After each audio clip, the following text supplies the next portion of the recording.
后来继续来到高雄的美浓，昨是有济在地乡亲伫个田里看到假梨仔风，大约有10分钟遐尼啊久，感觉纵观寻奇，马上就甲翕落来。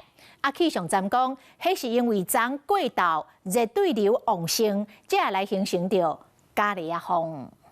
对啊，它越来越大条。民众伫咧田里翕到这个画面，敢若看到远远，敢若有光梨仔风，长长一撮，通天顶。突然看到，愈看愈感觉神奇。伫咧高雄美浓，昨下晡3点外，雄雄出现光梨仔风，民众赛车经过嘛，看到就赶紧翕起来。巡田水要回家的路上，然后刚好就看到那个景观，就很像是电影里才会出现的场景，像那个特效一样，对，就还蛮壮观的，因为。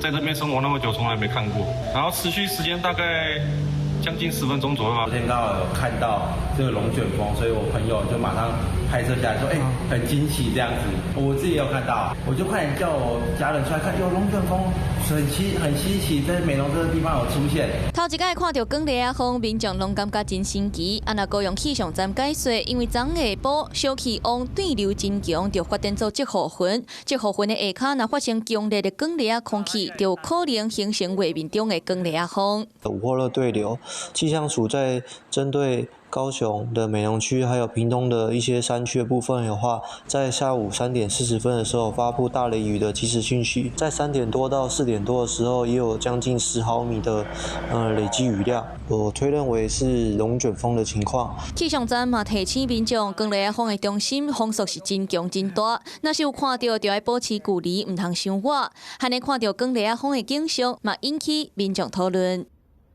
Hello， 我是林仙怡。想要抢先掌握最及时的新闻资讯吗？赶快订阅、按赞、开启小铃铛，锁定华视新闻 YouTube 频道。